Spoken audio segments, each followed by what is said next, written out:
What is this called? Part 1. In the Ivory Tower. Clang! The martial music of swordplay rang out as the two blades crashed. Combatants sprang apart, circling. The older man, hair and beard as white as moonlight, fainted, then brought his weapon arcing up and around. But the younger man was quick and deftly blocked the blow. Sparks flew, and the colliding blades glinted in the sunlight. Nicely done, again Greymane grunted even as he lunged. Again the youth parried. But one of these days you'll have to go on the Greymane barely got his sword up in time to prevent King Anduin Rin's blow. Offensive? Anduin grinned. He bore down with his weapon, feeling the older man's blade striking against it. His sun-colored hair had come loose and was falling into his eyes, and he grimaced as he realized Greymane had noticed. The Gilnean king abruptly pulled back. Caught off balance, Anduin stumbled forward. Greymane whipped his blade around with speed almost equal to that of the young king's, turning his hand at the last minute to ensure that only the flat of the weapon would strike Anduin's body. Growling with effort, Anduin managed to block the blow. His father's sword, Charlemagne, had caught it, but the impact jarred his hand. Charlemagne fell to the grass of Stormwind Keep's garden area. "Before you say anything," Anduin said, panting as he bent over to pick up the sword, "I'll be wearing a helm in the battle." "Under ideal circumstances, yes," Greymane said. He smirked, his cheeks warm with embarrassment as much as desertion. Anduin didn't begrudge him a little gloating. "In the meantime," Gen continued, "I suggest you get a trim. There are enough things to worry about in battle without being blinded by your own golden locks." Okay, this is gonna take me all night, dude. Ever? Hey, the crowd wants it. Look at the crowd. It's gonna take me all night, man. Look at the crowd. Okay, hold on, where was I? We more. Anduin laughed. "I'll be fine," he said. "I'll secure it better next time we spar." "You Rin men and your predilection for long hair," Greymane said, shaking his head. "Never understood it." One of Stormwind's guards approached, saluting smartly. "Your Majesty," he said, "Spymaster Shaw has returned with news." Anduin tensed and glanced at Greymane. Little sobered both men like that, hearing that Matthias Shaw awaited an audience. "Urgent?" Anduin asked. "At your Majesty's pleasure," the guard replied. The young king relaxed slightly. "That's a relief," he said.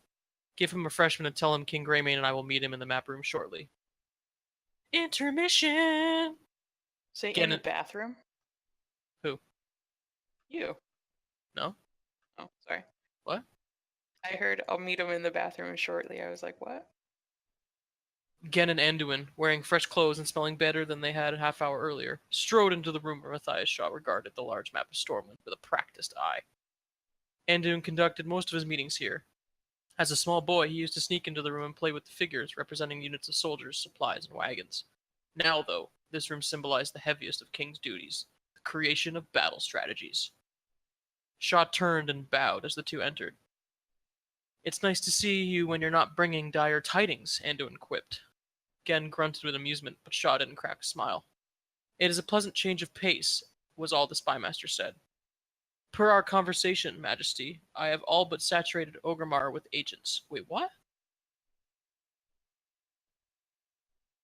After Anduin's recent encounter with Sylvanas Windrunner in the Arathi Highlands, when he had witnessed how low she would stoop for her own ends, he had been both heartbroken and furious.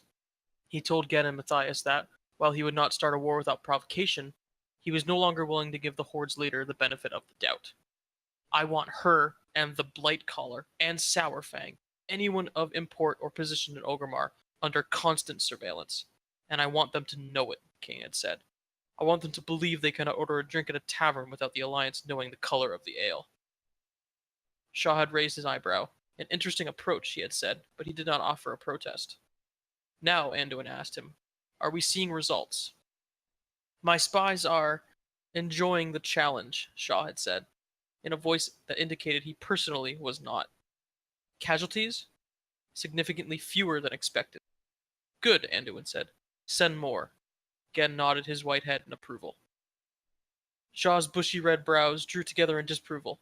"If I send any more spies, no one in Orgrimmar will be able to walk through the street without jostling a few dozen of them." "Let them be jostled then," Anduin continued. "I assume they continue to provide useful information?" "Indeed, the latest reports indicate that War Chief Sylvanas and her High Overlord are at odds, and that the Blightcaller isn't taking it well." Oh, this is good. Shit. Hold on, I got a text message, Evergirl. You want to know who it's from? Your girlfriend. It is. It's from Ever's girl. Is that Good Fletcher? job, Fletcher. That was Fletcher, and he just muted himself. I don't know what you're talking about. War Chief Sylvanas and our High Overlord are at odds, and that the Blight Caller isn't taking it well. Gen and Anduin exchange glances. That could be excellent news for us, Anduin started. My father spoke well of Varrock Sourfang, and I myself heard him testify at Garrosh Hellscream's trial. He has a long reputation for honorable conduct. Perhaps he's beginning to see Sylvanas as we do. He personally wondered if Sourfang had been informed of the ignoble, it's a weird word, ignoble choices Sylvanas had made in the Arathi Highlands, and if so, whether they had troubled the High Overlord. One could only hope. Anduin's voice hardened. He's no fool, and the Banshee Queen believes in power over honor. Don't sentimentalize the old orc yet, Shaw warned. He's a veteran of the First War when Stormwind was sacked and your grandfather was assassinated. Anduin inclined his head. Point taken. Nonetheless, I will take an orc with honor over a banshee with none. And if Sourfang and Nathanos Blightcaller are truly in conflict as well, I find that all too good. What exactly is getting under Blightcaller's rotting skin? Greymane asked Shaw. Martial plans. Which are? In flux, Shaw replied. Hence the clash between the War Chief and her High Overlord. But a single word has slipped. Anduin arched a blonde eyebrow. And what word is that? Shaw replied with a grimly, Silithus. And that's the end of part 1, everybody. Yay! Oh, are you reading off the website? Am I not supposed to be? Well, so you said words like differently than it said. So I wonder if the website has different words than the Wait, what? PDF. I'm sorry, I'm looking at the PDF. Oh, you are at the PDFs? Yeah, How what do you words know are that you was the saying? end of part 2? Oh, I'm just Or assuming. part 1? Because we're Oh. jumping over to Silithus now. Or to Darnassus or something like that. No, there's completely part 2s down on page 15. 15. Oh, man. I'm only on page 5, dude. Oh, Okay, you only have to get through part 1. There we Alright, go. hold And on. then we can read the rest. Cordressa. I want to look over this up versus. I think she's a dwarf, but I can't remember. No, she's a sentinel. Oh, okay. She did. Okay, here we go. When Cordessa Briarbow, followed by 2 other sentinels and 3 dwarves, finally trudged within sight of the Temple of the Moon, she almost wept. The recently promoted captain had sent word ahead, and Taronda Whisperwind had left instructions that the sentinel and those she escorted to be treated to a hero's welcome.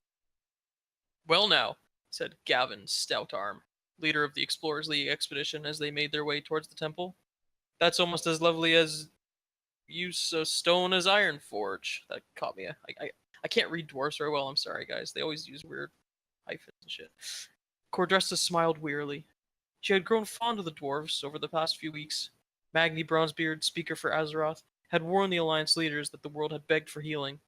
The Explorers League had answered the call by sending a team to Silithus to explore the strange new material known as Azerite.